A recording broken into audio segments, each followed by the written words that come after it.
Roger.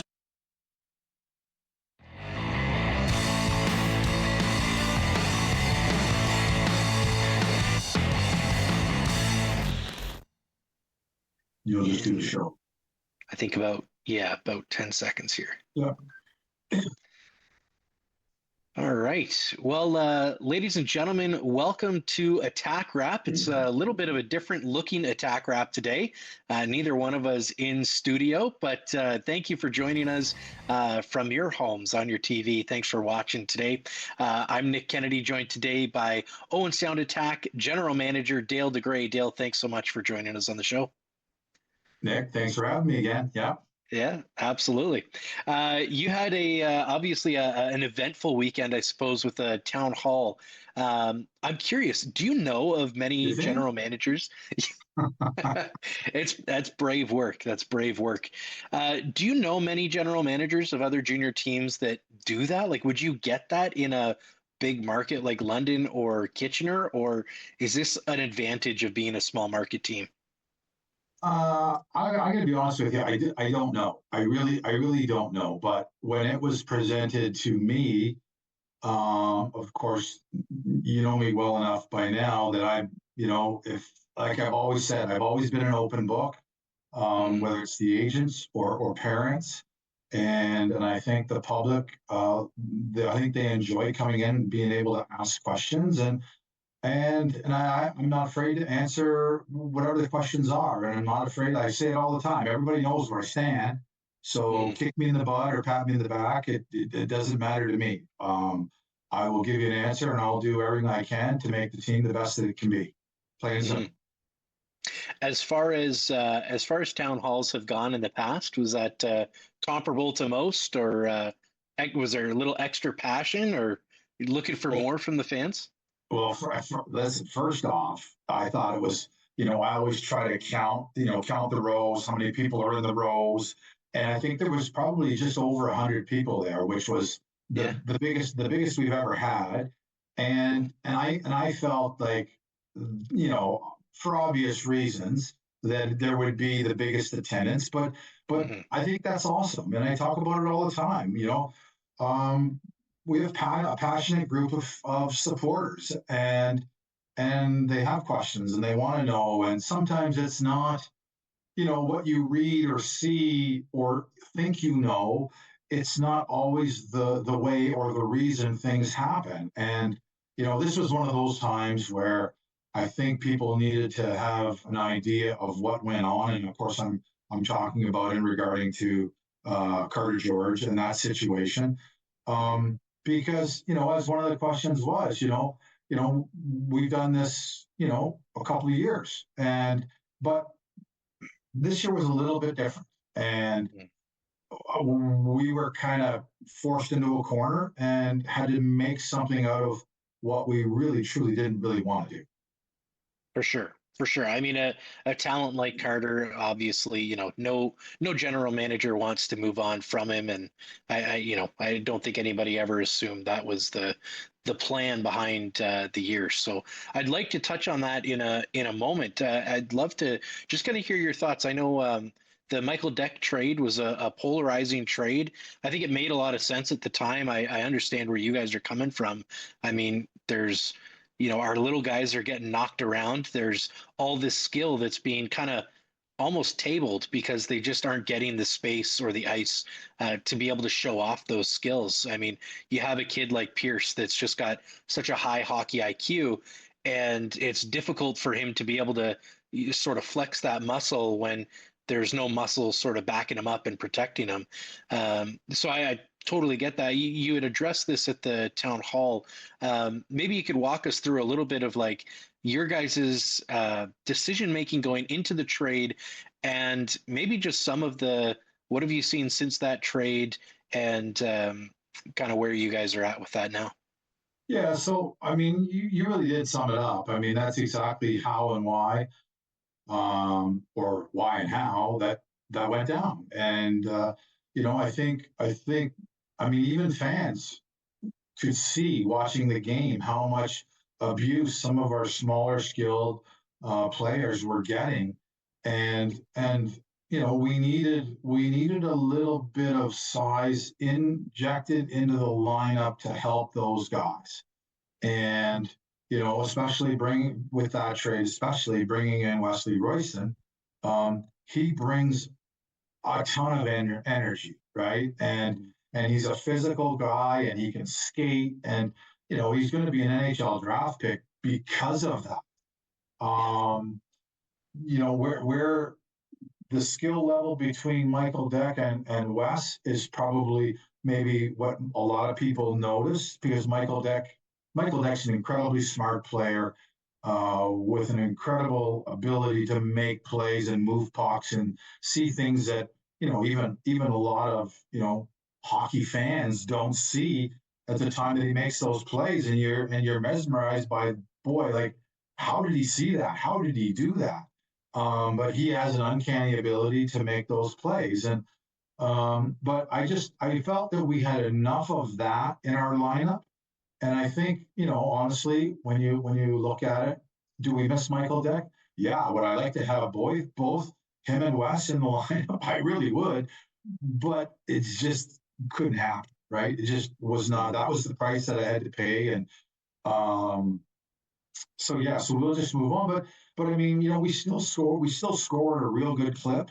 Yeah. Offensively, we're still, that's not what I think are where our work we need to pay attention to. So but Wes is on his way. He's trying to get it figured out. I think the coaches are all still trying to figure out, where he fits in and how to best utilize, Wesley Royston. But it's going to happen. I have no doubt, and he'll help us along the way. And he certainly brings what I wanted to bring in. So you know what? For me, it's a win on that end. It just so happens that it probably, coincides with a slide, and that's what makes it a little bit uglier. Well, and I mean, what else coincides with a slide? And I think maybe fans have forgotten that that trade only happened after injuries to both. I think Jacob Crawford was out at that time and Mason Ray. So, two of these gigantic players leave your lineup, and this super tall line where I think you're averaging something like 6'2" or 6'3" on a line. There's two of the three guys that are there as guys that can battle in corners and guys that can battle other players and make space for guys like Deck. They're out of the lineup now, and something had to be done. And it just so happened, and maybe you could talk to this a little bit, as it was something else that came up in the town hall. Is just injuries have been a storyline of this team this year, and seem to play a bit of a part perhaps in why this Deck trade had to go down eventually. It was just there was nobody left in the lineup that really could do what you needed, and now have in a Wesley Royston. How tough has that been for you guys, just dealing with the injuries this year? Yeah, and all forwards. It seems like it's all Right. forwards. So that's the uncanny part. But no, look, we all go through it, and Nick, nobody has sent me a get well soon card by anybody in the league. I can promise you that they don't care. Yeah. Uh, but the care does come from within the dressing room, and how do you get guys back? And they've really been longer term injuries, which is Hmm. really the tough thing. It's not a laceration where somebody might be out for a weekend, or a sprained knee or something. No, these are more 4, 5, 6, 8 week, dilemmas we're in, and Yeah. it's tough. And so I mean, even bringing in Caden Taylor, there's another. We made a move to bring Caden Taylor in, and I think it's a fantastic move. He's got great size, he's got great skill sets. He takes a little bit of that Michael Deck, maybe hangover away a little bit. And but adding guys like that, they're big body guys that can play, and come playoffs, those guys are going to pay dividends big time. It's something that I mean, we see it in the NHL. You've seen it gone right sometimes. Sometimes it doesn't go well, where teams will build for the playoffs, and they may struggle a little bit in the regular season because they are those late season style players.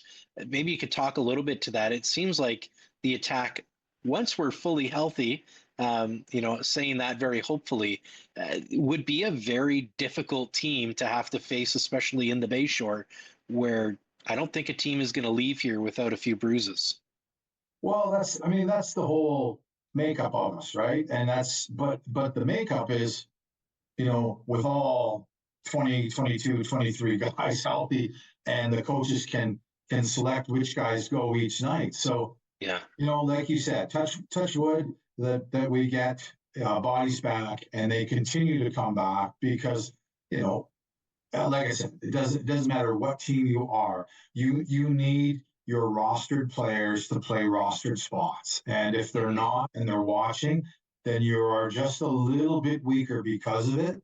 And then when you have like we said, a slide like we're in right now, you want all hands on deck when that's the case. And if they're not there to get on deck, it just makes it a little bit. Now, maybe you could talk a little bit about that and just how it affects the coach's ability to coach well. I mean, they're kind of, I think Scott sort of expressed a little bit of frustration almost, just not at anyone in particular, but just at the situation of having to deal with these injuries. Because, in a way, as you kind of mentioned, one of his biggest abilities as a coach to provide further teaching by having a kid sit and watch for a game or a practice or something. He hasn't really had that in his arsenal at all this year. No, you know what? I know he mentioned it the other day, and he's exactly right. Because you can talk to kids, you can show them video, and I know what coaches like to do. They'll talk, they'll show video, and then if they keep going back to another talk and more video, the message is a little bit louder. If you can just say, listen, Saturday night, watch the game, see what we're talking about, think about what we're talking about, and apply it to the game that you're watching. And then, you know what? A lot of times guys come back and they're better for it. And I can think back, Elliot Arnett missed a game and he was not happy. And that's the other thing too is, you miss a game. We don't want you to be happy. We want you to be ticked off because you should want to be on the ice. And I think sometimes when you can do that, and not only do you send a message to that player, sometimes if it's the right player, you take a shot across the bow and everybody hears it. So they don't want to be the next guy in line to be watching the game. So you get people's attention pretty quick, Nick, by taking that away from the game time away from them and letting them watch. Absolutely. I'm curious for you. I mean, we've added a few guys at the deadline, a lot of picks this deadline, but trades being made kind of before the deadline in obviously Caden Taylor and Wesley Royston coming in. Royston, for those watching, was named obviously to the central scouting list, which is great. I think right alongside, almost right next to Pierce and Cole Zarowski. So that's great for him. Adding those guys along with Brown as well. What do you like about those play styles? I guess we got to talk a little bit about Cato there and Royston, but what do you like from Brown? I mean, we've seen him in one game, and that kid was moving like a bowling ball around. He was just hitting guys and making plays. So, I mean, obviously you like something in him, and I think we've seen some of it. But what have we not seen yet that you really like out of him? Look, I'll be honest with you. I think he showed you the other night what exactly he can be, and I do think whether it's more puck moving or more contact or getting up ice, what have you, that will come with him getting just a bit more comfortable playing in our rink in a red jersey and just figuring that part out. I think if you talk to him, like Julian he's a bit of an old soul where he's going to be honest. He plays an honest, hard game, and I can tell you from talking to him, Julian Brown, when he puts his gear on, he's playing to win. It doesn't matter. It's at all costs. He's playing to win, and be the best teammate that he can be. And I think he's endeared himself to his teammates already. After one game and a couple or a few practices, tremendous individual, just a tremendous personality to be added. At this stage of the game, and listen. I mean, my goal. I said to him, I'd love to get him on that central scouting list and get him drafted at the end of the year as well. Yeah. Actually, I think he was listed, but I think maybe not quite up to where he'd like to be, and probably where he's shown us, even in one game, that he could be. That guy looks like he's got an upside that I think he hasn't even hit yet, and we're excited to see it, I would think. And Nick, no, and you're right. I mean, for me, moving out David Bedkowski, I think bringing Julian Brown in is a more than adequate replacement, and we'll see, in the transition, where it really takes Julian, because quite frankly, I think he's going to get a bigger opportunity to play bigger minutes and a bigger role with our group than from where he came from. Sure, absolutely. We'll have to get him red sticks soon, but yeah, the green ones will do for now. And hey, hopefully he breaks. Spray paint goes a long way. There we go. I'm sure he's going to break a couple of those over some tailbones soon, so that's good. I'd love to hear just a little bit about some of the departures. I mean, we saw Mason Roy, Carter George, and David Bedkowski say goodbye to Owen Sound, and you could feel that. You could kind of feel the I guess the ripples of that through the fan base. I'm sure you got lots of questions about that as well on the weekend. It's not hard to see what we're losing in players. I mean, especially from Carter and David. They played hard. They, clearly liked having a bear on their chest. But what are we losing there, I guess, in character? I mean, two strong leaders. Mason, obviously going now to Brampton, he's going to get a lot more ice, a lot more opportunity to be the player that you guys saw when you drafted him. But maybe you could talk a little bit about just what are we saying goodbye to, as we kind of talk quite a bit about what we're getting, obviously, which is great too. Yeah. So with Mason, and that deal it was all for Mason. Like,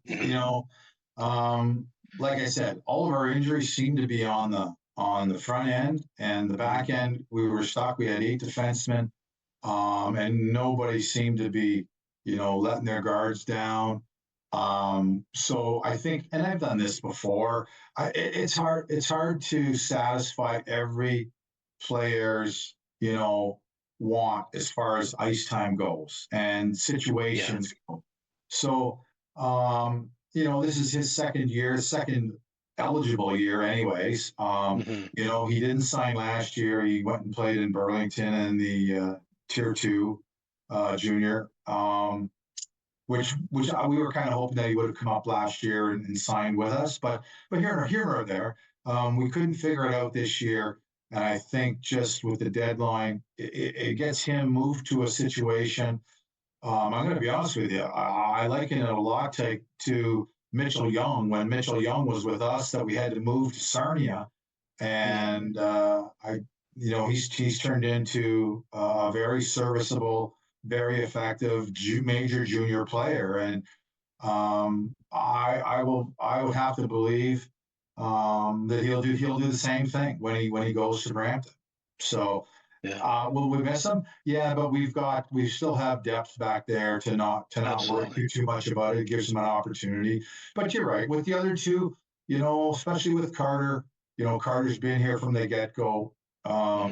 We've got him and allowed him to play U17 team, the U18, the World 18, the World Junior 20s, 2 years back to back. Listen, that's one of the reasons why I was kind of hoping that he would stay, because there's a storybook sort of player that the organization has had. To see him stay here, play here, and finish here would have been a great setup for the organization. And people say, oh, well, you got lots of picks, well, yeah, we did, but that's a heck of a goalie. And quite Yeah. honestly, we really didn't need the picks. We had lots of picks going into it. We just end up with Right. more, right? Yeah. And then anytime you trade your captain, it's never easy. It's Mhm. never easy. But similarly to Carter, that his expectations were, Carter won't be back next year regardless. He'll be in the American Right. Hockey League or the NHL. Right. And Betsy's plan is to go to play NCAA next year and play Mhm. against bigger, stronger bodies. That if you really look at Betsy's style and where he's at, to me it makes a ton of sense. Yeah. And I think we're going to start seeing more and more now where NHL drafted players as 20-year-olds, they're going to go play a year or two NCAA and figure out their pro career after Mhm. that. And I think that's Right. where Bedsy is. And I thought, you know what? And I let everybody in the league know that that was his intentions, that he's more of a rental than a Mhm. long-term comeback next year. And as I felt that the deal was sort of where I kind of wanted it to be with Ottawa, we'll take the picks and we'll move those to London and bring in a player that I think can in every which way, Mhm. replace David Bedkowski. Right, right.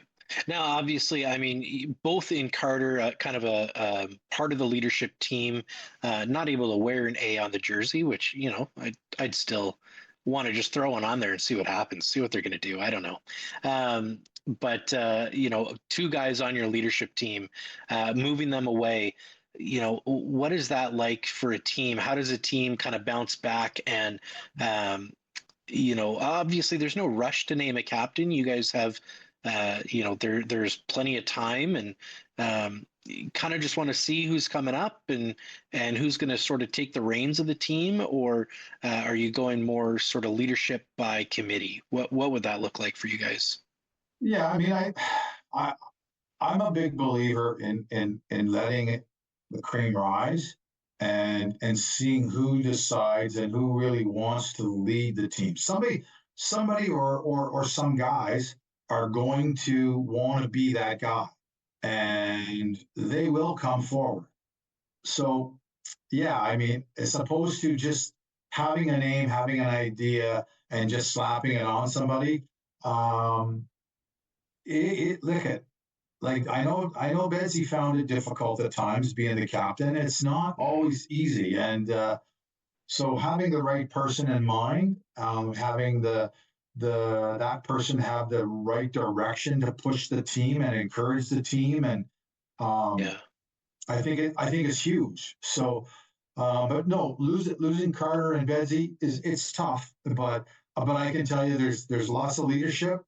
There's lots of guys that will have the ability to even just add them to the leadership group and see this thing moving forward. And they'll be big parts of it. Right. Obviously, you had mentioned with Bedsy there as well, the NCAA being a threat. Well, it won't, I don't want to use the word threat necessarily, but to Owen Sound, I mean, what is that being like for you, having kind of a whole extra league now to contend with? Has it, obviously it seems like it impacted the decisions that were made at the deadline? How much more so did it impact it this year versus maybe last year, where we knew it was coming and we knew that they could go this year, but it was still sort of the Wild West? It kind of feels like maybe we're figuring it out, but it still sort of feels like the a new league all of a sudden, sort of the Wild West of this new OHL. Yeah, you know what? We are figuring it out on the fly, to be honest, Nick, Mm, because quite honestly, we don't know what lies behind some of these doors or avenues yeah. that we're going down. So, did it affect my decision? You're darn right it did, right? Mm, Because there was not so much Betsy's the decision with Betsy, because as I said, I think everybody in our league probably had a situation like this where there was a chance that the 19-year-old is not going to come back as a 20-year-old, and his wishes would be to go to school. So Yeah. I think everybody in our league knew that that could be a possibility with any team in the league, if not every team in the league. Right. The one that sort of threw me for the loop was, having Carter's agent tell me that they've already talked with Boston College, and that could be a possibility.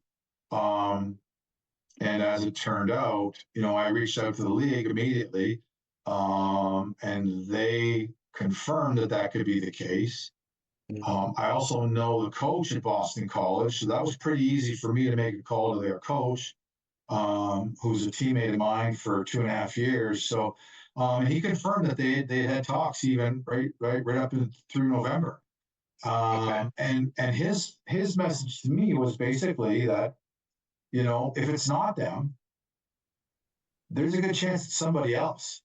And that really, really stunk home with me. So, if it's not one school, it's another, because they all talk. And you know what? It could have been any number of schools that may have been in need of a goalie. And I don't know if people realize that had the Attack, or had we decided to go with Carter and one of the other two goalies, and I say Carter because this is the situation that we were in, but it could be any player. They can decide, as long as they are at the NCAA school by the first day and registered by the first day of their second semester, and everybody's second semester starts between, from what I understand, the 10th and the 17th, Boston College being the 17th, our rosters freeze on the 9th, Nick. Right. Okay? If Carter left on the 14th, we are left with one goal. Right. And the Hockey Canada will not allow you, because that's one of the questions that I'd asked our league. Well, would I be able to get another goalie from a junior B or a tier 2? The answer was absolutely no. Rosters are frozen. Well, I mean, it provides a ton of context, and I mean, we've got about 40 seconds here till commercial, but I'd love to unpack this a little bit more with you, and just hear, like, how does that? Well, I'm curious to see how that kind of impacts the whole league in the future. But for the time, we'll head to break, and as we do, I'll leave you all with a trivia question, which is, what team did Carter George get traded to? You'll win yourself a pair of tickets to Saturday's game. Make sure you open up your phones, check out our Instagram, and you'll get that answer there. And if you don't follow it, make sure you follow all the Attack socials as well. We'll be right back after this break.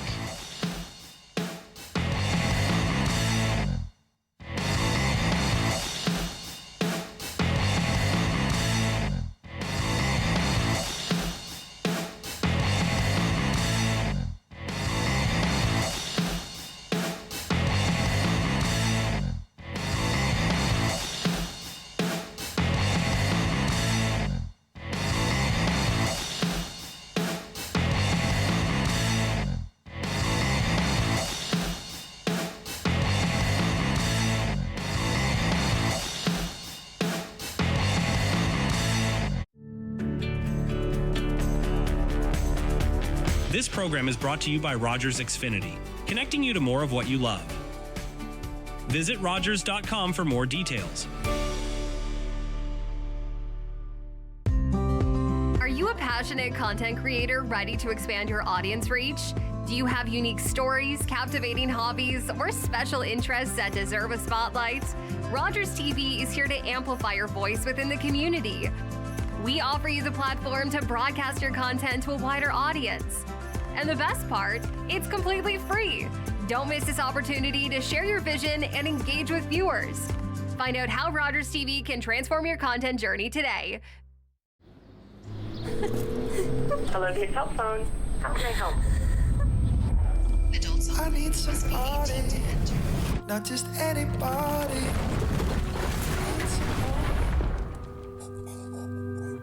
Won't you please, please, please, please, please help me?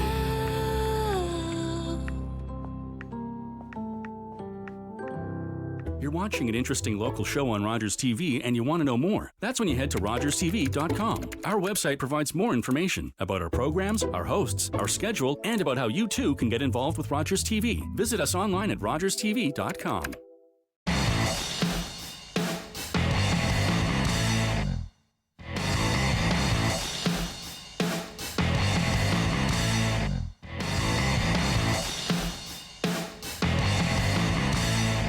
Harder to tell when we're both not in studio when we're live, but thank you for joining us. Hope you guys got your phones out and are checking out that trivia question. Again, what team was Carter George traded to from the Owen Sound Attack? You'll win yourself a pair of tickets to Saturday's game, which, by the way, make sure you mark it in your calendars, is a 4 o'clock start. I don't want you getting there late and missing it, so make sure that you get there at well before that, and you can see this squad practicing in their new sponsored hamburger bun jerseys, which again, if you haven't got there early enough to see that, make sure you do. It is quite the sight to be seen, and congratulations to Dwayne here on winning the pair of tickets to Saturday's game. Dwayne, you're going to want to show up at like probably 3 o'clock, collect those tickets, go sit down and check out those jerseys, and I'll bet you, if I know the Owen Sound Attack, if you like those jerseys, there's probably going to be a chance to win those at the end of the year. So make sure you come out. They support Ronald McDonald House, which is McDonald's charity, and a great set of jerseys. They're truly one of a kind. I don't know, Dale, I know you're a big fan of yellow jerseys, so I can imagine you just love these. Yeah, it seems like everybody in the organization knows my affection with the yellow jerseys. So, yeah, but hey, great charity. And I don't know exactly how they're going to do the auction, but they'll be auctioned off at the end of the year. So if you haven't seen them, get down, see them, and then find your favorite player and bid them up. Right. Awesome. I want to ask you a little bit, just still kind of thinking about the trade deadline and some of the moves that were made. We went the first half of the year with what people were calling the three-headed monster. And obviously it was a tough dynamic. I mean, you have, as you had mentioned, I think at the beginning of the season, 3 very talented goaltenders, goalies that could be successful in on any squad in the OHL. And we had 3 of them, which was fantastic. I mean, you don't often get 3 talented goalies the way that we did. So, I know it wasn't an ideal situation. I'm sure the goalies feel the same way. I know you feel similar to that and had mentioned so at the town hall. What was a little bit of I mean, of course it paid off, I guess, knowing what happens or knowing what can happen now with the NCAA. We were lucky that we had some protection from that, having 2 more than capable goalies as well waiting in the wings. So I guess what was a little bit of the thought going into the year and, going forward, is that a move that you would you'd want to try again in a different way, or is that tried it once and that's staying in 2025? Yeah, it was, I think the idea of it all, I think, was sexier than the way it played out, because, I think everybody knew that, first off, Carter, I thought Carter would have stayed a little bit longer with LA. But that's here nor there. We knew he would stay there for a little bit. He did. Then when he came back, but we all knew that Carter would be leaving at some point for Hockey Canada. Even that they left a little bit later than they normally do. Right. So there was more time around with Carter, and the reason I say that is because that him being around longer leaves less games, for Trenton and Matt to get in, right? Yeah. So, and I think the guys, they all knew how it would play out. My plan was, to be honest, was 60-20-20, right? Mm-hmm. And then, Matty got off to a rough start, so that was tough to get him in. And then, Trenton was playing very well. Carter came back, and, we owed it to Carter to give him some starts. and get him ready for Hockey Canada. So the unfortunate part was that, as it went on, now Trenton got on the slide, and then Matt was playing well. So we never really had the three of them pushing each other. But in fairness to all three of them, I have to take some blame for that because I allowed it to happen. I think in the big picture where we're sitting right now, as you mentioned, we're pretty darn lucky that that was the case. Yeah. Like lucky being the operative word, because we were lucky. But to do that again, I've said to a few people, I've told the coaches, if I ever consider this again, somebody kick me in the butt and tell me to smarten up, because I just, we did it a few years ago in 2011, but it was different circumstances. We had injuries, and then everybody came back. It was after the deadline, but this was something that, I don't know if we would be in this situation we're in right now with what I'm like you. I think we have two more than qualified starting goalies in this league, and to have two of them, I think is amazing. But I didn't think we wouldn't have been here had we done it differently. And that would have been, we would have had to waive one of those two goalies at the start of the year when Carter came back, or traded one. And then we would be sitting here with one goalie trying to figure out who is going to back that guy up. So, and both kids can come back next year. They both enjoy each other's company in the net, and they're both going to push each other. So so I think if we can get our defensive game on point, I think the five guys in front of the goalie playing strong defense, I think we'll get solid goaltending from here on out. But we have to do it as a collective group.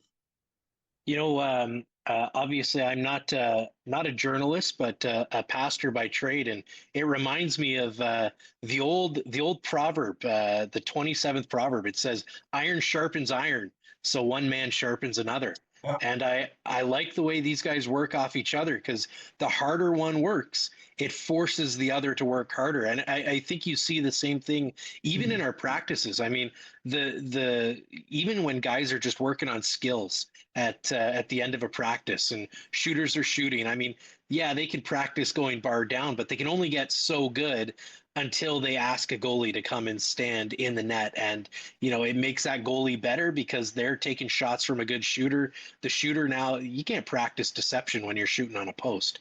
So I love how these guys work together. I love how they're pushing each other to be better. And you got to assume it's only going to make both of them sharper goalies. Well, and that's, like you said, you need an equal to make you better, to challenge you. Because if he has a fantastic game, and then he maybe plays the next game, and then all of a sudden, the coach calls on you for the third and 3 nights, and you knock it out of the park. Well, then you get the next start, and that's everybody needs the competition to rise to it, and if you don't, then you can be mediocre and still get asked to go do the job, and that's unfair. And not just for the goalies, but we want to see that competition. And I can go right back to training camp. That's why we do training camp the way we do it, and to heighten the competition so that everybody challenges one another for their spot and then move forward. Yeah. You had mentioned obviously Matt has really stepped up in the last couple of games. We saw him just playing his heart out, and I think playing better recently than you saw him play at the beginning of the year, and that seemed to be the general take among fans as well. I saw a few social media posts about, all right, this he's playing really well for us right now, and that's kind of, I guess, the positive side of social media. But being the small market that we are, social media, it seems to have it seems to sometimes play a negative role. And I appreciated how you would kind of address that at the town hall when, people are coming with questions and concerns that really are based on posts by people that don't have answers, making posts and assumptions. And so then conclusions are being made about those. I, I guess, how do you navigate this kind of, I mean, this wasn't a thing when you were a player. Maybe an article in the paper, which I'm sure stung, but this is just a constant bombardment. Only if you read it, Nick. That's, Only if you read, only if you read it. And therein lies social media problem, right? right. Because everybody has one of these, Yeah. right? Yeah. Everybody. And you are one click away from either people telling you how good you are or just telling you how awful you are. And the problem is that, we watch these boys, kids, and they don't look like boys or kids. You know, they can look bigger than our dads, right? But they're not. When you sit down and you get a chance to talk to them, right? Right. They're kids in man's bodies, and that's what they are. So when they read good, they're like they're walking on the clouds, right? Yeah. But when it's bad, I mean, I as I said to everybody the other day, it can be incredibly horrible. Yeah. The thoughts that go through some of these kids' minds, and as I said, one of the things I love about the town hall is that people are there, and everybody in the room can put a face to the question. Okay. Right. So it's just like, if you had to write something and sign your name at the bottom of it, right? Mm-hmm. I'm all for it. But if you post something or you write something, and if you don't have what it takes to put your name attached to it, then quite honestly, it's not worth posting. Yeah. And that's what I believe. So if you want to, hey, I'm 62. I've got I won't read it because I'm not on it, so I don't care. But if you want to confront me and ask me questions, like at the town hall, have I ever not answered a question? Right? So to me, if you're there and you want to ask a question, I'm going to give you an answer. I'm going to give you the most honest answer. And sometimes, and you know me well enough, sometimes it's probably more honest than you expected to get in an answer. So, but that's just how I am. And I mean, I think everybody had an idea of how upset I was, because sitting in front of that boy that came into my office was crushing to know this is going on, and that's why it was going on. Right. Well, yeah, I mean, just the negativity that, I mean, we'd be lying if we tried to say that our fan base didn't participate in some of that as well. I've seen it on our social. Yeah.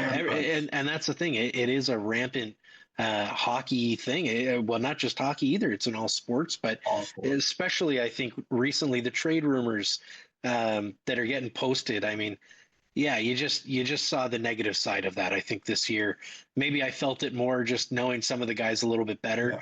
You feel it a little bit more for them, and you think it. I'm sure people post that thinking it's harmless and not realizing the harm that it really does do behind closed doors. Well, I think they post it not really putting a whole lot of thought to it that a 17-year-old is reading this. You know, exactly. Or because believe me, if they're not playing well, and they know it. I mean, they know it before the coaches have to remind them, right? Yeah. So then there's a good chance that maybe their mom or dad reminded them that how poorly they played, and or their agent, and then to go online and have to get, I don't know how many, like a post and then a repost or a comment or It's just never ending. And it's easy to say, well, then don't go on. For sure. but I mean, the same people that would say that, they go on for a reason to get, they probably go on to see how many people, kick the bushes. And then they go on to see how many people made comments to what they said and what they were. So yeah, it's never good. I don't care. Sure. I could go on. We could do a whole show on this, Nick, and it's just not good. I'm a big believer. If you write something and you wouldn't put your name to it, it's not worth posting. Sorry, it's not worth posting. Well, we may have to do a full show sometime just about that. I think it's a great topic, and I guess touching on that too. I mean, there was I guess a sense of maybe a little bit of heightened frustration from fans this year, and something that I'm sure they maybe fans don't know, but the way that this season panned out, as much as fans are frustrated and they're watching this player that they love leave, that they put a lot of hope in, I think that and just knowing you a little bit, I think you'd be equally, if not way more frustrated, along with the coaching staff. I'm sure they're frustrated of the way this panned out. I think anybody's out of their mind to say that you wouldn't want to win. And so to be in the position where you do have to trade a generational talent, I mean, I'm sure you felt frustrated having to make that decision.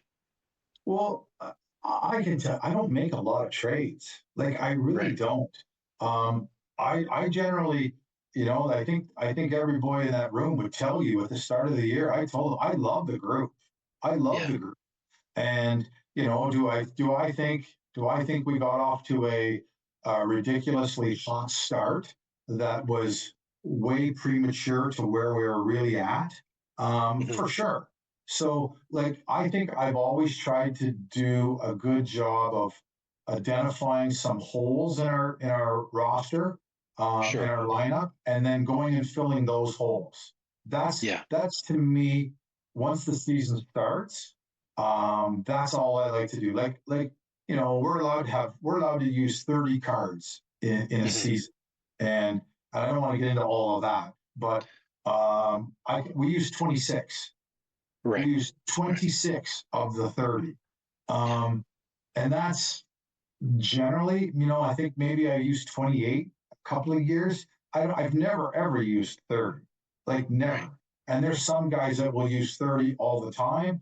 And I'm not big on that because now the turnover in the room is too much. And then how do you get to know the guy you're sitting beside? If you don't even know if he's going to be there in the next 3 weeks, right? But I mean, the start of the year, I think I'd like somebody to pull it up, but I'm pretty sure I figured we'd be anywhere from either 4, 5, or 6 at the start of the year. So we're still right there right now. It's always funny. You can always look at things a different way. If things had been different and we started in October and we were 1-7 in October, like we were in December, right? Yeah. And then you flip it around and we're at the same mark we would have been had the season been flipped around. Guess what? That town hall would have been so positive, right? You know what I mean? But that's just the way that it goes. And sport it's what have you done for us lately? And believe me, I've been involved in this a long, long time. Not just as a general manager, but as a player. And as you said, we all see it, we all feel it. We're in this to win games. That's the bottom line. And when you're not winning, it sucks. Yeah. Absolutely. I mean, you see it, right? You can see it in the guys. They want to win. I'm curious, in a season like this, where I guess as of late, it has been rough might be an understatement of, I'm sure, how it's felt. And not just as fans, but as players and as staff. It's been a tough December, even tough part of January here as well. You've got a lot of picks coming in. I mean, there's been, the bank right now is bursting at the seams. What makes you hopeful? I guess let's start first with this squad that we've got now. What do you like about this squad? I mean, you said you want it to be 4, 5, or 6, and this is the squad that we have for the rest of the year. What do you like about this squad to help you get to, let's say hopefully 4, 5, or 6? And 2, what's got you excited for next year? I mean, you do have some players that can return, and obviously the bank is full. There is currency galore here in draft picks. What's got you hopeful about that? Well, let's talk about the group we've got right now. What's exciting is we have the ability to bring in some players that I think are fantastic players when and if they get healthy. And so that in itself will be exciting as we move along, and get those players back on the ice and get them in the lineup and get them turned around to start helping us have success. But as the group goes, we touch base. I think we all feel goaltending is, as much as Carter's gone, but the goaltending we have is fantastic. A fantastic tandem moving forward. I think our back end has shown spurts of being very good, and I think adding Julian Brown, I think, is going to help us immensely. But I think defensive hockey is the tall tale that we need to get a hold of, right? Yeah. And I don't want people to think when I talk about defense, I'm talking about the 2 defensemen on the ice. It's not. It's the whole group as a whole playing defense. And I think if we can do that, and we can pressure pucks coming back, and all these are all things that the coach is trying to explain to the kids on a daily basis. But once we get it figured out, I think then and only then will we be our best. And I think if that's the case and we can start to have success, I kind of like where we could get to even this year. Okay. You talked about, moving forward, just look at the guys that are coming back. And I know we can say, NCAA, but we have some good commitments from some of our NCAA kids that they see exactly what I see. And they're excited about the possibilities of next year. And, if you look, one of the things that I can't remember if it came up the other day is, our second round European pick. We tried to get him over here to play for us now. He'll be here. He will be here, come the fall. We'll have the ability to bring in a couple of more Europeans. We've got a boy playing in Switzerland. He's probably going to be a top 3 round NHL pick. I'm hoping that he'll be a part of coming over. So, Nick, I can add 2 or 3 players. Jet Kwadji is planning on playing for us next year. So there's 3 added bodies, and you know what, Nick? I haven't even spent one of those picks that we just accumulated. So you can see where you bring some bodies in, you add some bodies through picks. It can be pretty exciting. Yeah. With the amount of returns that we have. So that's where you've got to make sure we kick the bushes, we flip over enough rocks to get the players that we want to help us make, a big push for next year. Because I'm just looking at my whiteboard, and not this year we have our first, second, and third, no fourth, 2 5, 2 6, 2 7s, and then every other one. In 27, we have 4 seconds. A third and fourth, 2 4s, 2 5s. In 28, we've got our first 3 seconds. So well, I'm sure you're looking at those 8 second round picks in the next 3 years. Yeah. So that's currency to use. To make us better.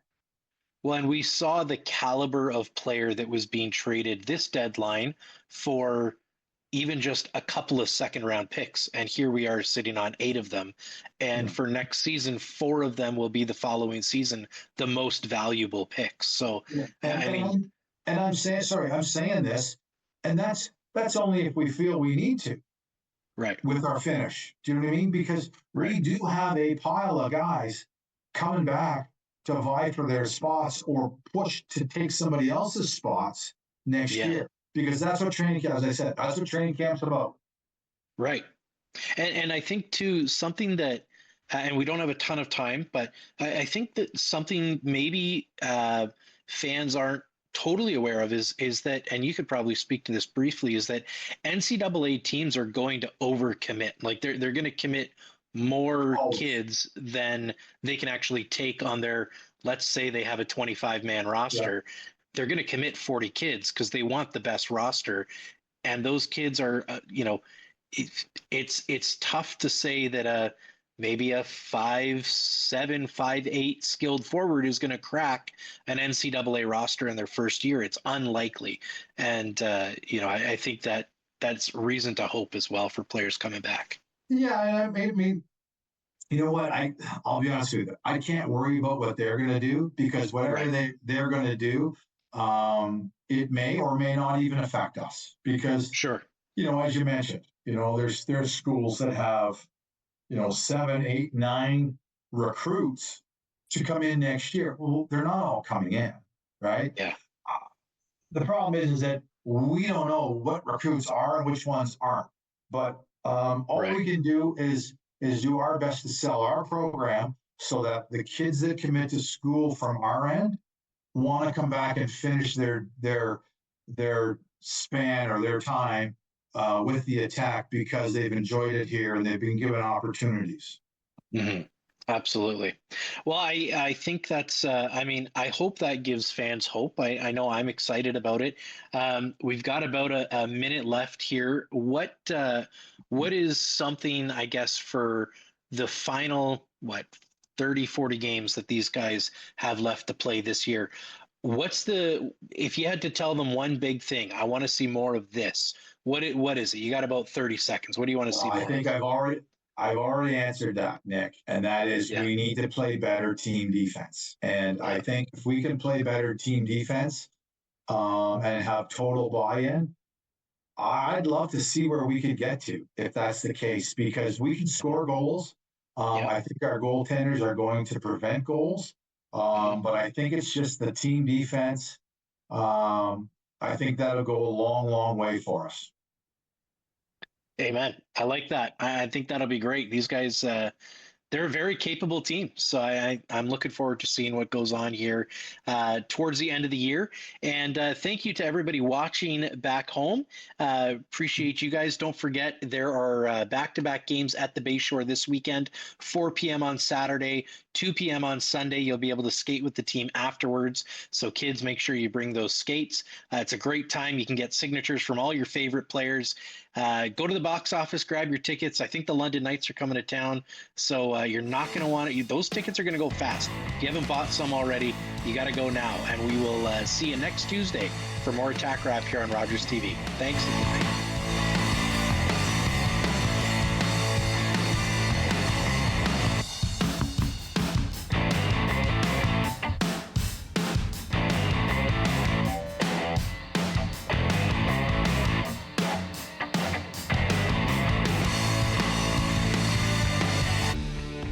Connect with us by visiting our website or email us at comments@rogerstv.com.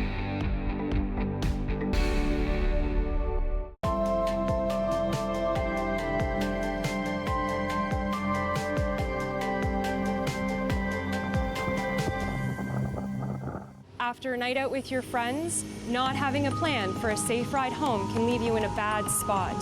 You could end up riding in a police car, an ambulance, or a hearse. These unplanned modes of transportation can be a costly choice and do not take you home. Your plan could include a designated driver, a taxi, or public transit. Drink responsibly, choose your ride, and have a plan for a safe ride home. Visit arrivealive.org to find out more. Are you a passionate content creator ready to expand your audience reach? Do Do you have unique stories, captivating hobbies, or special interests that deserve a spotlight?